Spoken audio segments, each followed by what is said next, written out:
Nakita ko nga to, no? Dahil dyan, gagayahin natin yan. Sakto. Meron ako nakuwang puting tela. Ito yung gagamitin natin at maghanap tayo ng shade. Hanapin natin yung shade dito. Wait lang. Hanapin natin ito. Nakakita tayo ng shade. Alam ko meron pa ako isa pang shade dito eh. Eto na lang. Wala eh. Hindi ko mahanap. So ayan, mag-shoot tayo. And papatayin natin yung ilaw para mas maganda yung effect. Ayan. Ayun, meron naman tayong ring light. At dito tayo pupwesto. Diyan. Gamit tong puting tela. Ayan. Ang kukulit talaga ng mga alaga ko na to.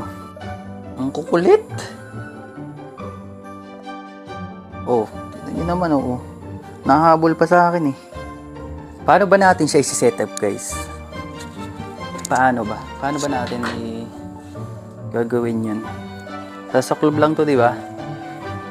Sa club lang natin. Mga ganyan. Tapos ilalagay natin tong shade.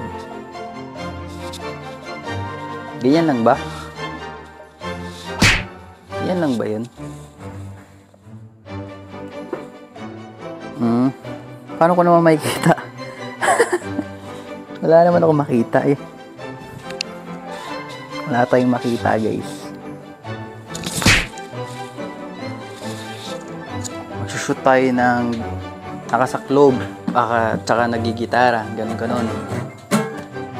Tapos, ano ba bang magandang Basta, maglalagay tayo ng mga props. Iba't ibang props. Tingnan natin yung resulta. So, let's G! Ang first scene natin, siyempre, dito lang tayo sa wait lang. Kukulit talaga na yan ng Ang kukulit! Mamaya maapakan ko kayo eh. Ito muna kayo sa tabi. Yan! Yan, ang first scene natin. Dito tayo. Diyan. Ako po lang. Oh. Ilagay tayo nito. At suot natin ng shades. Then, pose. Pose. Pose. Baba. Pose. Pose. Ano naman? Kita. Umahabol na naman siya.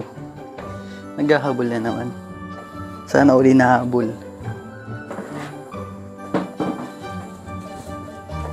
Teka, hindi ko kasi...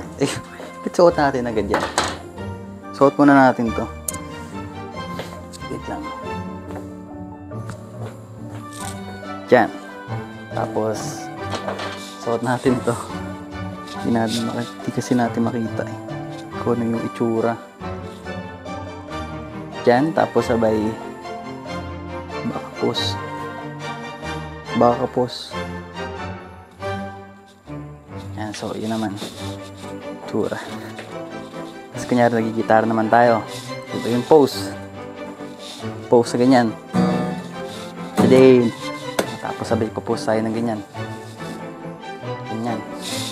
Tapos pa-pose tayo ng ganito. Yan. Aha. Tapos pa-post tayo ng ganyan.